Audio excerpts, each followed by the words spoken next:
Shalom Aleichem, everyone. Bruchim Haboim. Welcome. Thank you for joining us for this special evening of Chizuk in an area of our Avodas Hashem, of our connection to HaKadosh Baruch Hu, that plays a central role and always could use a little bit of a lift. And for that, tonight we have two very special guests joining me, Rabbi Meir Simcha Stromer and Rabbi Tzvi Zimmerman, two outstanding Machanchim, Rabbi Stromer in Ida Crown Jewish Academy, Rabbi Zimmerman at Fasmi Yeshiva High School and Skokie Yeshiva Beis Medrash Torah, in addition to their other educational roles in the community. But tonight, we're focusing on their roles as models, as inspirational resources for us in our tefillah personally, and also as it relates to being machanach our children. So we want to just begin by expressing the kolos hakaras hatov to Rabbi Stromer and to Rabbi Zimmerman for sharing this time with us. We are very excited to spend this time. I don't know if there's some background noise. Let me try to see where that's coming in.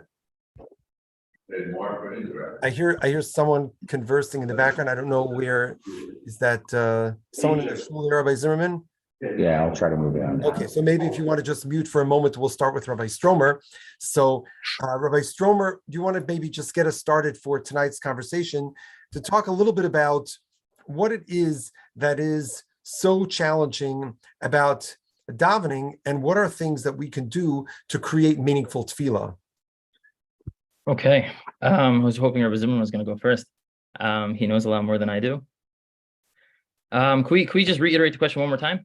Say it one more time, just so I can. So let's just talk about what are some challenges that we find in tefillah, and what are some avenues that we can start with to start thinking about enhancing our tefillah. Sure. So I think, first of all, the language is very difficult. And not just for students, not just for our Talmidim, but I think in general, the language is very difficult. We don't always connect to the language.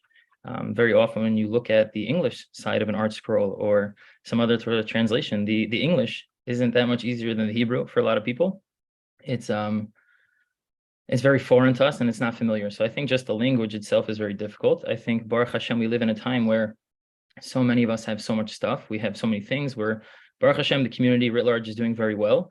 And because of that, the dependency with which we're supposed to have, and we rely on HaKadosh Baruch Hu, so that might not be where it should really be. We might not be fully appreciative of everything we have, that it comes from HaKadosh Baruch Hu. And I think because of that, there's again a difficulty in connecting to tefillah. And of course that you're davening to HaKadosh Baruch Hu, you're working on a relationship with HaKadosh Baruch Hu, but that that requires a lot of work to work on that relationship with Hashem. And I think that's something that's foreign to a lot of us too.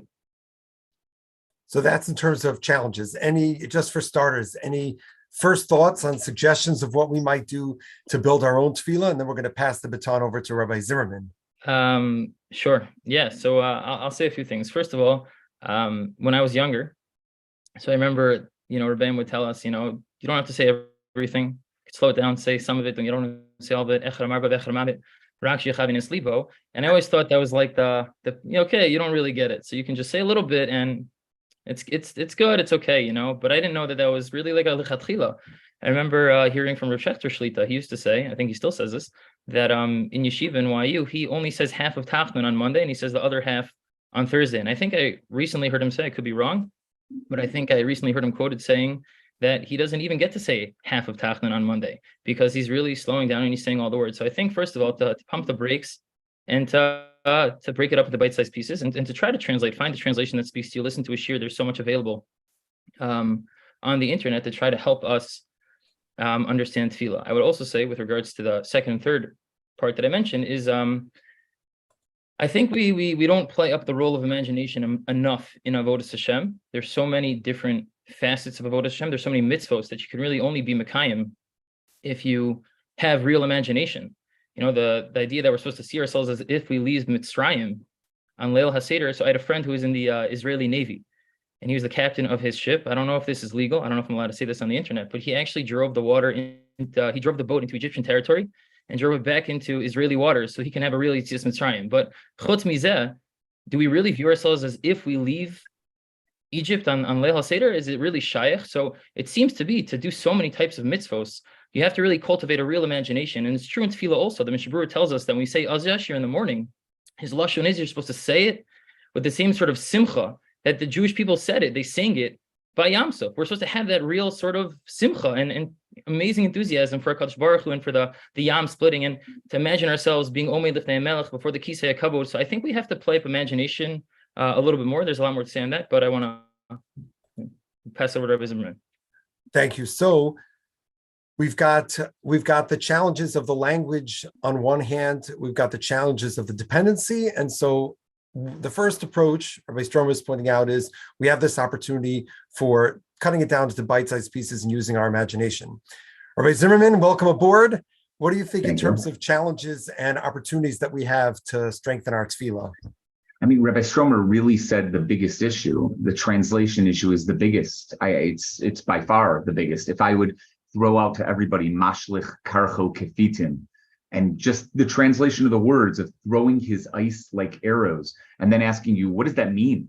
What in the world is God throwing? And that's in the Halalukas, if anybody's a little confused, in the middle of the Halalukas. These are words that we just don't understand. I think the lucky thing that we have is that there's so much of tefillah that's part of Tehillim. One can study Tehillim and can allow that to be part of his daily learning to make himself a little bit more, I would say, more involved in his tefillah, to get involved in his tefillah itself. That's definitely there. But I think there's also an important point, but I don't really know where to go with this. It's just coming from years and years of davening and asking people over and over, the interconnection of tefillah, and trying to see, why is this put next to there? Why is there Mizmor Shir and then Baruch Sha'amar, then Hodu, then Mizmor Lasoda, then Yichvod, then Ashrei, then the Halukas? Where does that all come from? What's the idea of Yotzer Or before Ahava Rabbah, which the Shulchan Aruch does deal with, right, in Siman Pei Tes, but what is that connection? And why is it that leads up to Shema and then V'yatzer? That connection of Tefillah is also something that I find to be one of the biggest enigmas in Tefillah. Why are we doing it this way? Why can't we just figure out a way that works for us, or something that has an interconnection? I wish I was mature enough when I was younger to study it myself and to go through it myself. But now that I'm a little bit older, and at least I've been able to do it for over 40 years. So then I say to myself, every time I daven in the morning, I get that couple seconds where I'm just like, wait a second, just stop yourself for a second. Similar to what Rabbi Stromer said, just like, what am I doing again? What is this here for? I used to tell people this all the time. Yom Kippur is so busy, you completely forget to do tshuva. You do vidui 10 to 11 times, but you completely forget to do tshuva. It's a real problem. We're in shul all day, that's definitely true, and we're sitting around and we're saying words, but actual tshuva, you could go the whole day, 25 hours and a vidui beforehand, and not have done tshuva for 1 second. And that's crazy. So it really is about that introspection, that idea of, what am I doing even in the middle of tefillah itself? That's what I would tell. I would tell people, study, think about it, read everything you can on it, and take the time yourself to look at it and say to yourself, what's going on over here? So, Rabbi Zimmerman, what I'm hearing, and I think this is probably maybe a good place to take a step back, is to say, wait a second, the fact that somebody is actually taking the time tonight to join us for this virtual conversation, that's already a start. To accomplish any growth in tefillah, we need to invest. We need to invest time. And so we need to think about where we're going to find that time. Is that going to be for someone before davening in the morning? Is it going to be in the evening? Is it going to be once a week after Kiddush? Is there a time that a person can invest to improve their tefillah? And then it goes back to, like you said, Svarim. There are many, many works, whether it's, Siddurim in English, or Rabbi Dr. Abraham J. Twersky's Sefer on Tefillah, or many others. I saw recently, someone just sent me a new Sefer on Tefillah that came out during COVID. Lots of different resources. But the first step, like you said, is, are we prioritizing this and making time for it? So that's really, I think, one key takeaway that you're bringing to the table. So now that everyone's settled in, we're enjoying, pull up, if you're at home, grab a cup of tea. Take us back for a moment, maybe Rabbi Zimmerman and then Rabbi Stromer, to something, an aspect of tefillah that you didn't know growing up, that you wish you had known. You kind of alluded to it a little bit, Rabbi Zimmerman. What is something that you wish somebody would have told you 30, 40 years ago that you can share with us now? Yeah, two things, just very quickly. Tachnun and Aleinu. The power of Tachnun, I know Rabbi Stromer just mentioned about V'hurachom. I'm just saying Tachnun itself. The concept of standing up and talking to HaKadosh Baruch Hu as clear as we are, and then throwing ourselves down to the ground at his mercy. and asking HaKadosh Baruch Hu to forgive us because we're just human beings. we do the worst things and we don't mean to. The power of what Tachnun can be, and Aleinu, what Aleinu L'Shabeach is, the concept of us saying to HaKadosh Baruch Hu, Aleinu, according to some sources, was written by Yoshua, and the end Al Kain Nekava by Achan, the one person who had taken from the war against Jericho, and they were punished in the Ai for it, in the city of Ai, and everything that happened. Aleinu is an unbelievably powerful tefillah about our connection to Hashem and how it's not like the other nations. We're not like any of them. If I had the chance to go back, if I would have known this growing up, I think everything would be different. Instead of just learning Aleinu and Tachnun Baal Peh, I would have spent time and effort to say it properly. And every year, I should tell everybody that this is my thing on Rosh Hashanah Yom Kippur. Every year, I say to myself, I'm going to say Aleinu and Tachnun slower. I'm going to do it slower. Doesn't always work. I don't always daven in a tefillah where I can have 15 minutes for Aleinu or for all of tefillah, but at least to know Aleinu and Tachnun is so super duper important. Both of those aspects are huge. I wish I would have known that growing up. Awesome. Rabbi Stromer, what would you have liked to have known growing up? Well, first I'll just make ha'ara on what Rav Zimmerman said, and then I'll share the answer, something I thought of. But just with regards to Tachnun, I once saw in the Sefer Tal Chaim, the Chabban writes that Tachnun is like a mamela, meaning once you stand in front of a Kadosh Baruch Hu and you have a real, you're panim upon him with a Kadosh Baruch Hu. So we know anytime you meet a great person, right? You walk out of a room talking to a tzaddik or one of the Gedolei Hador, you walk out and you want to be better. There's like almost like an inherent tshuva inside. So the Chabban writes that when you do Shmona Esrei, you take your 3 steps back. The only thing you can do is tshuva. I just spoke to Kadosh Baruch Hu. I need to be better, right? Like I remember, I'll embarrass Rav Zimmerman for a second. I saw him earlier this summer. I was davening in a minyan with him, and I just saw his mini shas that he has. Right? Like anytime I see Rav Zimmerman, I'm inspired to be a bigger masmid because I see it's torn up, and he's always.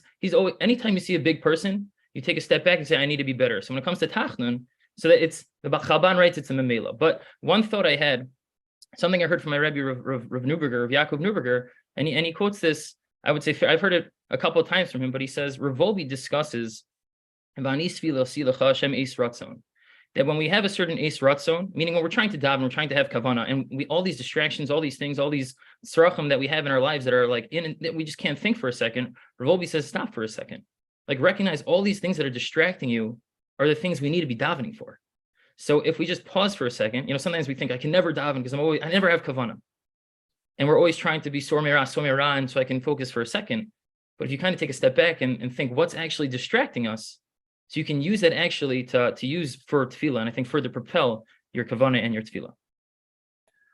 One thing to perhaps add or to yes and to both Rabbi Stromer and Rabbi Zimmerman is when you're thinking about creating those moments, one tool that we might consider using, and I think of it just as it relates to Tachanun and to Aleinu, is the tool of nigun. Rabbi Stromer, you talked before about imagination, but certainly the role of nigunim, obviously in the Beis HaMikdash, which is the model for tefillah, the Beis HaMikdash had a core component of song, of shira, like the Gemara says in Erechin, that played a central role in the service in the Beis HaMikdash. And so whether it's a Barry Weber nigun during your long V'hurachum, or maybe it's a Naftali Kempe in your Aleinu, which I won't sing right now, but you can find it online.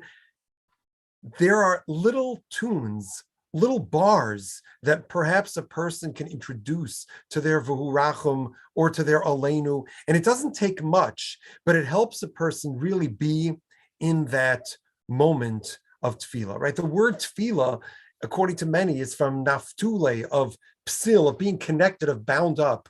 Well, we can't be bound up, like Rabbi Stromer said, if we're all over the place, if we're afraid. But if we take a moment to be in that moment, sometimes nigunim, I find that if you add a little nigun to your davening at some place, you decide today, I'm going to put this nigun in my Aleinu. As Rabbi Zimmerman said, if today is going to be Aleinu, let's find the nigun. Maybe it's just a hum, maybe it's a tune, maybe it's something, but that nigun maybe can help us to strengthen that experience of davening. Let's talk about, you alluded to it a little bit, Rabbi Stromer, the technology that we live with right now, and the accessibility and the the Pizer HaNefesh, maybe that the Chovos HaLevavos says Dr. Belkovitz might. What does that do to davening, and how do we address enhancing our davening with the fact that we feel that, at least for men, we feel that our pants are vibrating even when we don't even have a phone in there? Like, how do we think about tefillah in 2022 going into 2023, the world we live in now? This is for me. Yeah, if someone has a really good answer, I would love to hear it. It's really hard. It's really hard, especially I daven in a high school every single day, or almost every single day. It's exceedingly difficult. I think there are studies I saw in the book Irresistible by Adam Alter, a great book on addiction and addictive behaviors. But he talks about how I think all movies that are made now, go on your average Netflix movie, whatever it is, so no screen is still for more than 2 seconds. Everything's changing constantly. You watch a movie from 10 years ago, kids find it super boring. 20 years ago, forget about it, right? You can have a conversation where the screen is on the guy's face for like 30 seconds. It's like it kills people. We're so used to things moving so quickly, and I think it's exceedingly difficult. I think I don't have any good eitzos. One thing that I remember my Rabbi in 12th grade, when my Rabbi and Rav Tani Cohen used to tell us, was he used to tell us, stop for 3 seconds before you take your 3 steps forward. Right? You take your 3 steps back. Before you take your 3 steps forward, count to 3 in your head.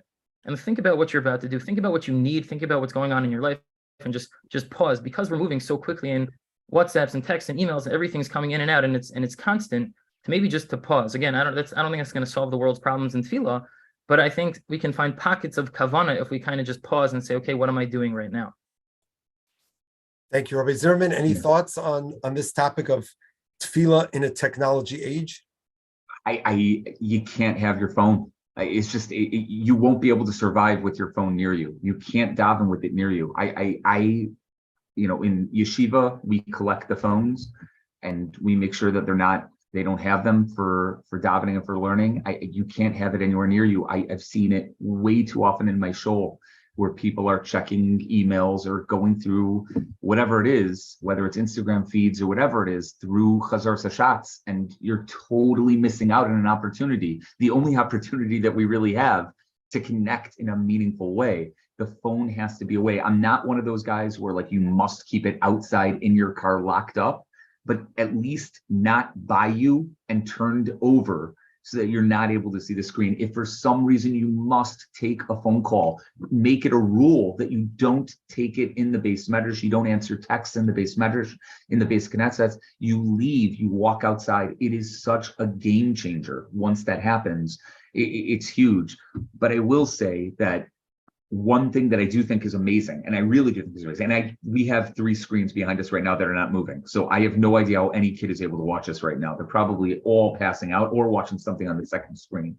That's more than likely that there's a second screen over here that's going on at the exact same time. But when it comes to something like this, when we have and we know that there's a problem and a challenge that we're going to have with technology in the future, it's something where everyone has to keep themselves awake and ready for anything at any moment.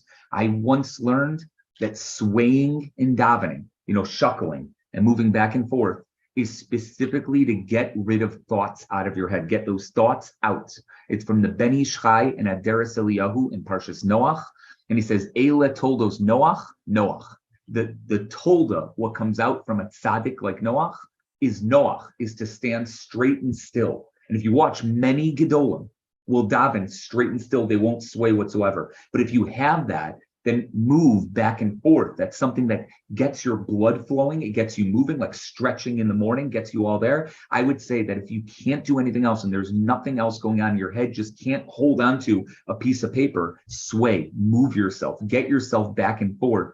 And that will allow you to sort of feel like I'm out of this role. I can do something different. You'll feel a little bit different as you do that.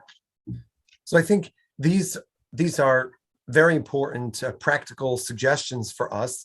And maybe one other way of thinking about this in general is that the goal of davening is not to say a certain number of words or to turn a certain number of pages.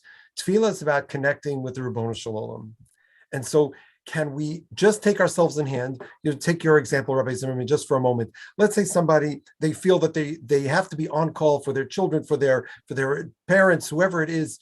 but we have the gift of being with the Rebbe Shalom right now. What about just for the Shtil Shmon Esrei, for the silent Shmon Esrei? Can we take the phone, put it on swipe, put it on airplane mode, put it in the talus bag, or put it in the stender, or on a table somewhere else, and just give ourselves that distance? Because it's time to be with Hashem. It's not about checking the box or saying the words, right? Because if that's what it was about, so we can multitask. We're always multitasking today. We can be great at multitasking, but it's about the definition of tefillah, according to Rav Shimshon Pincus in his masterful work, Sha'ar B'Tefillah, is just the experience of being in the presence of the Borei Olam. So then we're just being, can we just let go of it for a few minutes, right? So reframing davening is not being about what we say or how we say it, but rather being in the moment. So then we realize that the davening is just a vehicle. The words are a vehicle. So in that light of davening being a vehicle for connecting to Hashem, and that different parts of davening, you alluded to it before, Rabbi Zimmerman, that there's a sequence, there's a cadence, each one has a different emotional tempo. What are parts of tefillah that speak most to you personally? And I'm sure this question can be answered in different ways over the experiences of your life when you're going through different stages, but maybe Rabbi Zimmerman, you want to start with this one? And what part of tefillah speaks to you the most? You spoke before about Aleinu and V'urachim. Yeah, those two. I will tell you, by the way, just very quickly going back, I think one of the worst things that American Airlines and United Airlines have done over the past couple of years is making Wi-Fi available at all times on planes. It used to be there was an airplane mode. You remember that when there was an actual airplane mode? And now what is there? You're on the phone the entire time. It never stops. That just, it is what it is, At least we have Shabbos and at least we have Yom Tov. I will tell you, this definitely changes by the day for me. There are certain days where I'm very into Avarabba, and I love Avarabba, absolutely love Avarabba. It's my favorite part of the tefillah itself, but I'm very, very into it. Sometimes I get really into Az Yashir, and sometimes I get really into Volitzium, like Laman Lo Niga Larik Lo Nele Lebahala. So we shouldn't be toiling for nothing and be born to be put in the middle of Lebahala for garbage. That's our life. Sometimes each one of them speaks to me. I think the most important thing by me is that every single time when you do feel something, take advantage of it. If you do feel anything, then spend time on that and don't go any further. If you get that one time where it's like it just boils up within you and like, wait, this is awesome, then great. That's exactly what you're there for. So I will tell you, each time it really is something different. But today, just what happened to me today is I knew I was preparing for this. I got stuck for some reason on Hashem Melech, Hashem Moach, Hashem Yimloch L'Olam Va'ed. It was in the middle of Yehi Chvod, right? And right in the middle of it, I just stopped and I said, that's an awesome line. HaKadosh Baruch Hu is king, has been king, will be king, and he's with us at all times. He's there in a prayer that has 19 mentions of HaKadosh Baruch Hu's name to sort of represent what Shmon Esrei is supposed to be like, right? And then Yismuchu Hashem V'Zegel Haaretz is another Rashi Tevis of Yud Kei Vav Kei. That it just hit me as I was saying it, and I'm just like, because HaKadosh Baruch Hu's everywhere. So I think it is. It's everything will speak to you at some moment in your life. Take advantage of those moments as much as possible, because you may never get it again. I may never get an Hashem Melech moment ever again, but I got it today. That's awesome. Rabbi Stromer, what's speaking to you these days? So I agree with both you guys in terms of we go through different iterations in life, and therefore, different tefillah speak to us at different times. Asher Yatzar in the morning, and then really throughout the day is something that I don't know, speaks to me a lot. I've learned a little bit about it. Again, like you've said, the more you invest in a tefillah, the more it speaks to you. And because we make several Asher Yatzers throughout the day, it's a good chazara, and it means a lot. My wife has had patients in the hospital who've had different challenges, and when she'll come home and we talk about it a little bit, it gives you like a newfound appreciation. Nishmas on Shabbos is something that I particularly enjoy. Try to find a place where I can say it out loud. Say it slowly, make sure I think about all the words, and it's a little bit, I don't know, it's not a funny one, but Brich Shemei, when we take out the Torah, is something that I really love. I think the reason why beautiful. I really love it is because I started saying it when I was in about, I want to say like 9th grade or so. On Shabbos, when I was younger, guys used to, we hang out at each other's houses, and often we'd come to my house before Mincha, and my father used to learn with a group of Chevra. We would do Pirkei Avos, and then we finished Pirkei Avos. We spent time on tefillah for a while, and my father was, he'll probably watch this at some point. So I don't know if I'd say, well, he was ripping us, I guess, that we daven too quickly. We don't say the words. He says, you have to slow down. And my friends and I were like, what are you talking about? We know how to daven. We've been doing this since we were little. We know the words. And he said, okay, fine. So he took out about a dozen Siddurim. He put them out all over the table. He said, everybody open up with the Brich Shemay.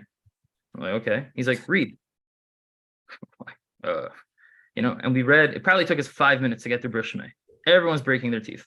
So I guess I took the mussar a little bit, and throughout, I don't know how well I did it in high school, but throughout my life, I've tried to say Brich Shemay slowly, and it's really just a beautiful tefillah. It's really powerful, and it's a special one. So that's awesome. I would say, why not do it in English? Why not do that whole thing in English? If somebody has not done Brich Shemay and they're going to break their teeth on it, it's a beautiful bracha in English. It's amazing. Just say the whole thing. It's funny that you say that. I think it was last week in school. It was Monday or Thursday. It was a long tachman. And I was saying it in Hebrew, and then at one point I said one of the lines in English out loud, with loud enough that the chevra around me could hear me. And one kid's like, "Sounds like Yom Kippur." And I'm like, "Yeah," let's read the words, So I think when we pause, read it in English, we'll have a newfound appreciation for what we're saying. Yeah. I think one of the reasons that Brich Shemay is so beautiful and powerful is that I always imagine that when they open the Aron Kodesh, it's Ki'ilu, so to speak, their Rebbe is opening the gates for us. And you see that on Shabbos and Yontif when you have the Brich Shemay on Yontif, and also even when it falls on Shabbos, you have the special Yehi Ratzon. So the Brich Shemay, they put that there because the Rebbe is opening the gates. So even if a person says Brich Shemay and then they put in their own tefillah when the Rebbe opens the gates for us, in terms of Asher Yatzar, I'll just throw out one practice that I know someone in the last couple of years described. They had a Kabbalah for a period of time where they said Asher Yatzar in one place. Now, you would think, how difficult is that? The truth is, it's actually not easy. Usually, you start Asher Yatzar here, you finish it either in the car, in the supermarket, in the other room, and how much kavanah are you having? Imagine if you did a Kabbalah that for 1 month, you're going to just say Asher Yatzar with both feet on the floor, not moving. It's not that long, but it's a game changer in your experience of Asher Yatzar. Total game changer. So you just shared a little bit of a vignette that took place in school. Maybe Rabbi Stromer and then Rabbi Zimmerman, you could talk a little bit about being machanech our children, specifically adolescents. How are we able, what can we do to engage teenagers in meaningful tefillah? Rabbi Stromer? Oh man, I was hoping Rabbi Zimmerman would go first. It's not pashut, and there might be lots of different tricks and things we can do, but ultimately, they need to see their parents daven. That's the bottom line. They need role models in tefillah, rebbeim, of course, and advisors, madrichim, and things like that. But they need to see their parents daven. I think that's the number one eitzah, and I don't want to say the only eitzah, but it's up there for sure. I remember my friend's, I think it was daughter, had a birthday party in nursery. And they brought in the cupcakes or whatever it was. They brought in the little birthday cake and they put it in front of her to blow out the candles. And before she blew out the candles, she went like this, covered her eyes, and then she blew out the candles. Because every time she sees candles, it's her mother lighting Shabbos licht. There's a certain, we model. There's like a cute Reader Digest story that my mom once shared with me, but it's the same idea that a family went on some road trip and they stopped at I think it was like a gas station, whatever it was, like later on in the trip. And there was a vending machine, and some kid took one of the little kids in the family took a bunch of money out of his pocket. And the father said, "Where'd you get that?" And he said, Dad, every time we left a hotel or every time we left a restaurant, you left money on the table. And I took it. I said, "Why would you leave your money there?" And I said, "What do you mean? That was the tip." And because I don't know what a tip is. Sometimes we do things and maybe even we hope our children recognize what we do. But I think we also have to be a little bit more articulate and explicit about what we're doing. When you leave the house, you should tell your kids, "I'm going to daven." I'm going to a chavrusa, but let's focus on tefillah for a second. I think we should be more, first of all, when we're going to davening, we should be more explicit. Let everybody in the family know, "I'm going to daven to a Kadosh Baruch Hu right now. I'll be back in 30 minutes. I'll be back in 20 minutes, whatever it is." And our kids need to know that we're going to daven. I think that's crucial. I would love to hear other eitzos, but I think that's the most important eitzah, is that our children need to see us davening. Yeah. I wrote down three things for this that I think were the most important things to know for teenagers. And I've spoken over with a couple teenagers over the last 5 to 10 years, just ideas, what can be. Number one is what Rabbi Stromer said, being a proper role model. But if we're talking and not answering, there's no way we can have that expectation of our kid to answer to anything if we're not doing it. Even it's hard enough to grab their attention in the first place, but that role model is huge. Number two, being consistent, being as consistent as possible. If you're asking a kid not to talk during davening, you can't talk to him during davening to tell him to stop talking. That doesn't make any sense at all. I know that's the automatic, like, what are you talking for? That's an automatic. But how could you do that? It's so inconsistent, and it's the first thing that any teenager sees is inconsistency, and that's huge. If you're asking them to answer amen, you should be the loudest in the room, and it should be a consistent amen, a consistent loudness. I think that's unbelievably important. And number three, every teenager wants to be understood. They want to be understood as well as being led in the right direction.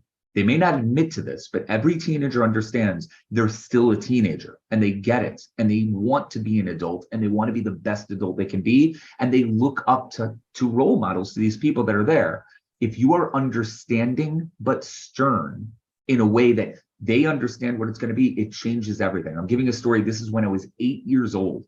I had a sleepover at someone's house, at someone who lived in West Rogers Park. And he asked us to daven Maariv. I never daven Maariv at the age of 8. I don't think I had ever daven Maariv before, maybe on Shabbos. But I said, all right, we'll daven Maariv. And I davened Maariv in my socks. I was wearing whatever it was, and I was wearing socks. And after I finished, he said to me, daven again. This is not a rabbi. This was a regular balabas who said to me, you need to daven again. And at 8 years old, I'm like, I'm davening once. You want me to daven again?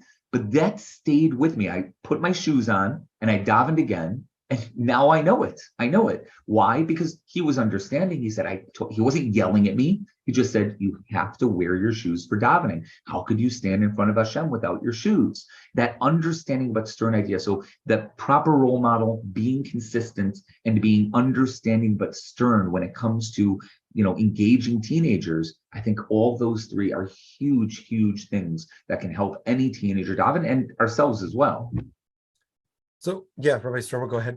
Yeah, there's maybe one other eitzah, because I guess I was a little intense before about that. But the Maharal writes this in a couple different places. It comes up in Or Chadash on his parish on the Megillah by Lech Kenosis Kol HaYehudim. But he talks about the power of tzibur, of coming together. And I think maybe one eitzah in terms of talking to adolescents, high school guys about davening is to highlight the power of the tzibur coming together. Okay, some guys are a little bit more engaged, some guys are a little bit less engaged, some people are davening, some people less. But I think there's this notion of when we come together and we're respecting each other, I'm not going to talk to you, I'm not going to take out my phone, because I realize that if I'm next to you, I'm on my phone. It makes it harder for you to concentrate. When we recognize that it's really it's team here, when we're coming together, again, like the Maharal talks about the Pizor, we were in Gullus and we come together, Lech Kenosis Kol HaYehudim, we join together. That itself is a shtickle geula, he says, because when we're coming together, saying we have a common goal, we're working towards the same thing, and I'm going to do my part to get us there. I might not be the biggest tzaddik in the world, but I'm going to do my little bit. So that's a tremendous thing. So I think that's an important use to highlight. And then also, like Rabbi Brand already mentioned, the koach of nigun is very important. I think it's a sefer Hasidim, it might be Charedim. I'm getting them mixed up in my head right now. But he talks about using a nigun throughout. I think it's Psukei Zimra. He says having one nigun throughout Psukei Zimra. I remember once I saw a guy, and I was in NC, so I call it one of the madrichim, used to have his earbuds in his ears up until Baruch. I thought it was it was like cool, but also kind of weird. Like, who does that?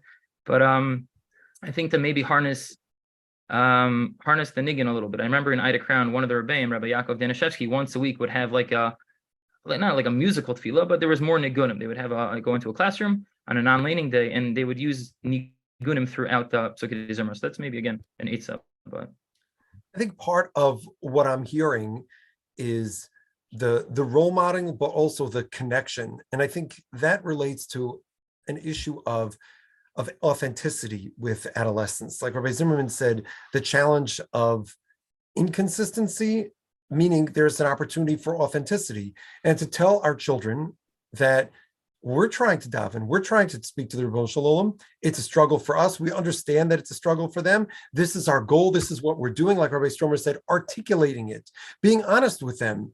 I don't think there's anything to be embarrassed about if parents themselves aren't yet sufficiently educated about davening. So if a parent says to their child, you know what, I really have no idea what's going on in Psukei de Zimra. So at the Shabbos table, every week we're going to do one line of Psukei de Zimra, or I'm going to put an English siddur in my talis bag. And even if I'm not getting to shul, I'm going to try one thing. Having that open conversation and being authentic can help hopefully move it forward, especially as the role modeling becomes just that, role modeling. Someone once told an old Maisa that there was a guy in shul and he had a child there. The child was of davening age, but the child was kind of like spacing out and not really focused and kind of murmuring.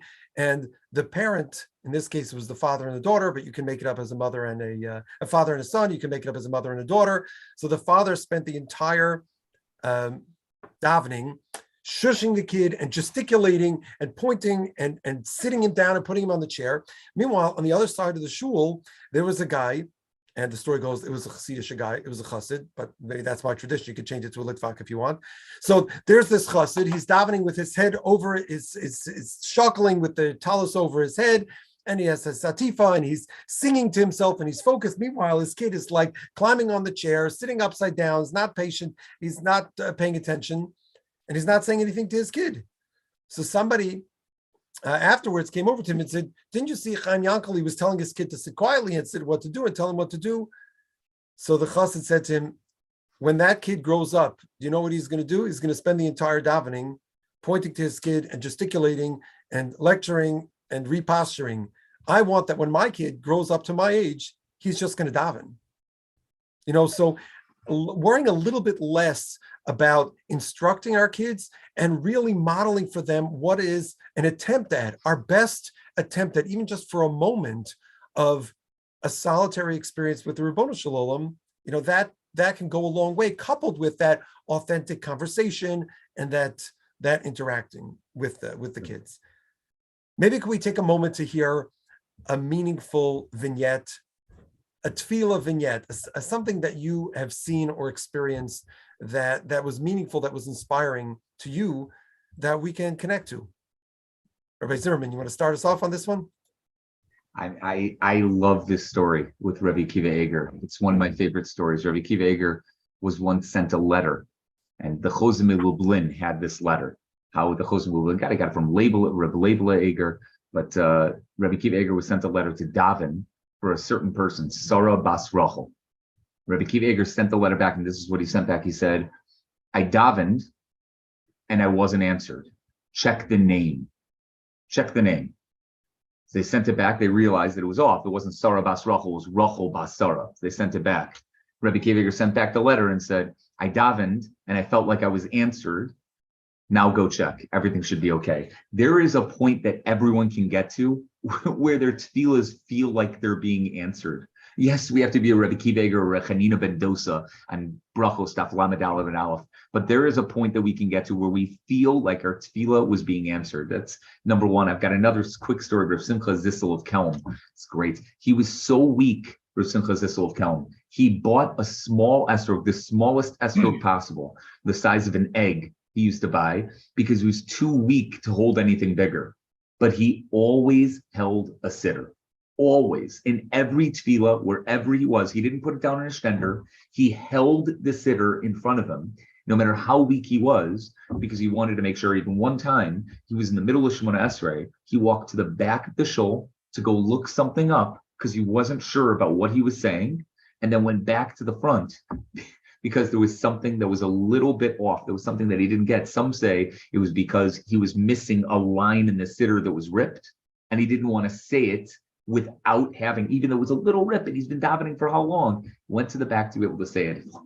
It's to be able to say to ourselves that we're going to say everything out of a sitter, it's absolutely unbelievable. Wow, that's stratospheric, I would say. It's crazy. Rabbi Stromer? Yeah, so I remember one time when I think it was the 12th grade in high school, I remember I was davening at Beth Abraham, Rav Newberger Shul, and the Ezra's Nashim is like one of those upper deck Ezra's Nashims. And I remember we were starting Shemona Esrei, we were in the middle of Shemona Esrei. There must have been like a little kid in the shul who came, and he was running around during Shal Shudas. And then when everybody went to go Damar, I guess he and his friends were, running around the shul. Somehow he made it up to the Ezra's Nashim. And it's like the slotted wood, planks, whatever it is. And he put his head like into the plank, not through, don't worry, he was okay. But he kind of was like looking through. And, in the middle of Shemona Esrei, he spotted his father and started screaming out, Abba, Abba, Abba. And, people were, finishing up their Shemona Esrei, and people were looking back, and he's like, Abba. And his father was still davening Shemona Esrei, and he screamed, Abba, look at me. And to me, people were I remember like hearing out of my right ear, I was like, guys to the right of me were saying, who's that kid? Tell him to be quiet. And I was like, isn't that what we're all supposed to be saying right now? Like when we're davening, we should all be saying Abba, Abba, Abba, and like really pleading with that real sense of passion. Beautiful. And there's another Maisa that I find incredibly powerful, and it relates to what we were talking about before in terms of Echra Marba ve'Echra Mamit. My mother told me that my parents went to they joined the Yachad Shabbaton last year, a few years ago, whatever it was. And my mother was davening, and one of the Yachad members came to davening, sat down next to my mom. She opened up her siddur. She put her hands over her eyes, and she said Kriya Shema. She said the first pasuk in Kriya Shema, and closed the siddur and gave it a kiss. And she said, Hashem, I can't say so much more than that, but I really tried, and I hope you appreciate it. She kissed the siddur and walked away. And to me, that was like, I don't know. When I heard the story, I was tearing up, and I still get emotional when I say that story. It was the most, I don't know, maybe the most tefillistic, sincere Ziz tefillah ever. And I think when we have that, like Hashem, I'm gonna do my best, and I might not say everything, I might not understand everything, but I'm gonna try, and I'm gonna give it my all, even for a little bit. I think that finds a lot of nachas ruach in the eyes of Hashem. That's amazing. That's totally. It's post your test kislev. We could still say a Lubavitch story. Is it okay if it's chaf kislev? That's okay. Every day. Rabbi Stromer, you just remind me. It's a tzemach tzedek. The tzemach tzedek once had there was a guy who needed to be told exactly what to daven and when. So he always told him exactly what to daven and when to daven, etc. So one day this guy ended up being in the city of Lubavitch. He came in and he saw that they were all sitting in the shul and they were davening and everybody was crying. And he went up to the tzemach tzedek at a break and he said, "Oh, you didn't tell me about this. Why didn't you tell me about this prayer? You never told me about this." And the tzemach tzedek said, "Well, it's a problem. There's a big issue with the drought here in Lubavitch. We need something. There's something that needs to happen now. So we're all davening for rain. I couldn't have told you about that beforehand." So the man said, What do you mean? You have to daven for rain on a special fast day? Why don't you just ask Hashem for rain?" He said, "What do you mean just ask Hashem for rain? What does that mean?" Said the tzemach tzedek to this man. He said, "When my fields need rain, I say, HaKadosh Baruch Hu, I need rain over here and I need rain over there." So the tzemach tzedek said, "So why don't you do that now?" He said, "Okay, Hashem, we need rain." And it immediately started raining. Immediately said, all the Gedolim Lubavitch, all the tzemach tzedek, nobody was able to. This guy was able to do it and just make it happen. One tamimistic davening, one person who's able to do it changes the whole world, changes everything. Sorry, go ahead, Reverend. So maybe let's piggyback on that. How creative should a person be in creating a meaningful tefillah? Because the Shulchan Aruch gives us parameters, the siddur that the Anshe Knesset HaGedolah fashioned for us gives us language, and we're talking about trying to create a connection with the Ribono Shel Olam. How do we do that in the context of the limitations that we have? Rabbi Stromer, you want to start with that one? Sure. Yeah. I don't, again, you guys definitely both know more than I do in terms of the halacha parameters, but I will share that there's a fantastic sefer called Tikon Tfilasi. I think in English they translated it into recipes of prayer or something like that. Prepare my prayer, recipes for prayer. Written by Dov Zinger, and it's a very, very cool sefer. It's very different than anything I've ever looked at before. It's usually like one maramakom, one or two short lines. He has a poem where he, talks about that avodah, that inyan, and then he has a pu'ula for every single section. There's an activity for every single little shtickle that he has in the sefer, and it's fascinating. And he says in his introduction, it's like a recipe book. You're not going to love all the recipes. You're going to burn some of the cookies, trying it the first couple times, but you might get one, then you might really enjoy that recipe. So some of the things that I find very meaningful there, and I've done this in some of my classes at different times when we've been talking about the avodah of tefillah. He goes through, we say in Slichos, miyane Amravinu Bahara Moria, Hu Yaninu. He has this whole list, right? Chanai Mishav Azaria. He goes through like all of Jewish history. Who answered? Hashem answered. So he says, write your own list. Who answered me when I don't know, had that big biology test, or who answered me before I, was about to do this thing or that thing. And Hashem asked me, create your own list and see how Kadosh Baruch Hu has had your back many times over. One of the coolest things we did in my class once, Rav Zinger suggests everybody takes out like a little piece of paper, a little petek, and you write down something that you need to daven for, something going on. It could be very intense, it could be not so intense, whatever it is, and write it down. You don't have to write your name on it. And we took a hat and we put everybody's petek into a hat. This was in the middle of class in the morning. So the next tefillah was mincha. Everyone took out a petek. You had to look and make sure it wasn't yours. And you had to daven for that person. And we finished mincha. I had no idea even if anybody in my class remembered to do this. And two girls came running over to me. It was in the middle, I think, of April. And two girls said, Rabbi Stromer, I just want to let you know, I just had the best mincha since Yom Kippur. It was my best tefillah since when they daven for someone else. And I think, I don't know, it's like a crazy thing to do in a shul, to do that on like a mass level. But to do with chaburas or to do with just friends, if you have a WhatsApp group of really close chaverim, even to say like, I want to daven for you, or is there something going on? I think to be real and vulnerable, like Rabbi was mentioning before, and be honest and authentic. But when we daven for other people, I think it really can change our tefillah. Again, that's not so crazy or creative, but I think it's something that's very much in the confines and context of tefillah that we can do that can really, really change our tefillah when we daven for other people. Also in shul, this is similar.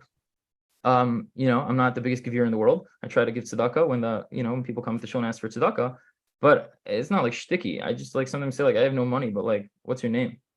Or like I look at the green card that they have in the shul and I'll write it down on my sitter. Like I'm not the biggest tzaddik in the world. I don't have so much money, but like I can daven for you, I guess. If I can't help you out financially, maybe like I can daven. And I think, again, when we think about people, it's not just like I give a buck in here, like kol tov hatzlach rab with your life, but when you think about the person, you speak to them as a real person, say like, what's going on? Again, Rabbi Zimmerman said before, not maybe in the context of tefillah, maybe after davening, whatever it is, but just to talk to people and daven for people. I think when we daven for people, it can change the game because again, it takes us out of our own self. And we're connecting to that tzibur, that cloud that the Maharal was talking about before. Amazing. Rabbi Zimmerman? I think creativity comes with preparation. If you prepare yourself well, then you'll be able to find the right times and places to do it. Or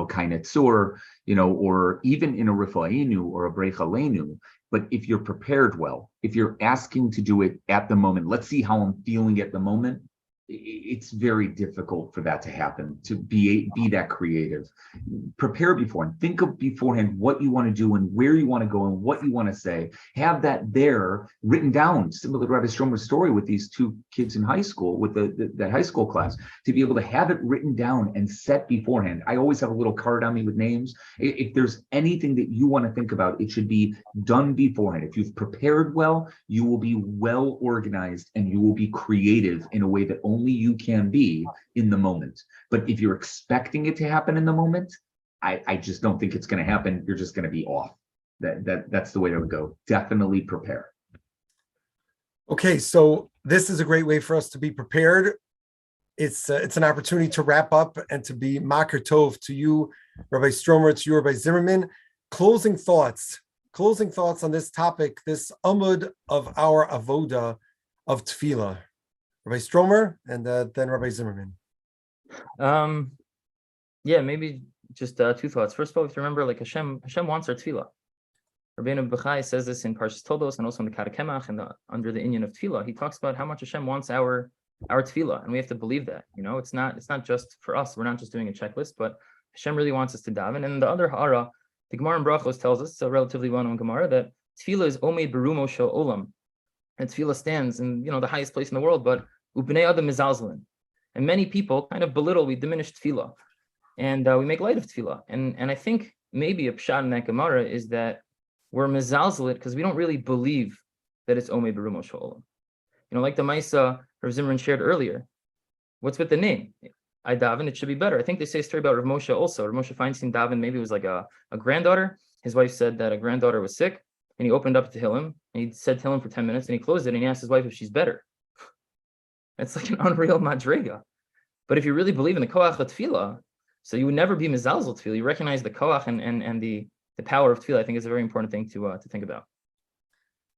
Zimmerman? Hi. Tefillah is awesome. Watch Gedolim daven. When I say Gedolim, I don't just mean big rabbis. Definitely watch big rabbis daven, but watch people who daven well and try to emulate them. There's always 3 or 4 people in every shul who daven like they actually mean it. Watch them and keep watching them and see what they do and try to do what they do. There are certain people that I still copy in my tefillah and the way that I act, and they're not all rabbis. One of them is Ruchaim Kanievsky, and I'm sorry about that, but the other 3 are not rabbis. They are really, really good people, and they're people who I honestly believe their tefillahs are listened to by HaKadosh Baruch Hu. They really worked hard on themselves and they became it. Watch people daven, people that really mean it. You will be inspired. I think it's an amazing thing to do. So I think maybe both Rabbi Stromer and Rabbi Zimmerman, your nakudas, you're tying into, I think, an important maybe way to close. My Rebbe of Moshe Weinberger Shlita points out that people, everyone, we all believe in God. But when it comes to davening, sometimes we don't believe in ourselves. And to see that there are people in the shul who believe honestly and earnestly that they are speaking and sitting and standing before the Ribbono Shel Olam, that's the model for us. Yeah. Right? That the Ribbono Shel Olam is waiting for our tefillos because I matter, because I'm contributing light to the world when I open my mouth and share just whatever those words are, whether they're English or Hebrew or the few paragraphs or the whole thing, whatever it is, to realize that I matter, that person next to me is looking to me, I'm looking to them, to really take our tefillah to the next level. So I thank you for the time tonight. We all are Makar Tov. Thank you for giving us this insight. Thank you, everyone, for joining us. And we look forward to Mirz Hashem to our next installment at the beginning of January, where we welcome 2 other stellar mechanchim moving from high school to elementary school. Oh, we're out? That's it? You're not inviting us back? You know what? Did you just offer? Did you just offer? But I mean, I'm just saying, I feel rejected. Wait a minute. now. After all that. I think he just committed to another. I think we got to do a follow-up now. I'm already davening for it. Right. Until we nail that down, we're going to have Rabbi Linzer and Rabbi Kirshner joining us in January. Thank you both. Thank you, everyone, for joining us. Yasher Koach, and we should all be mischazik.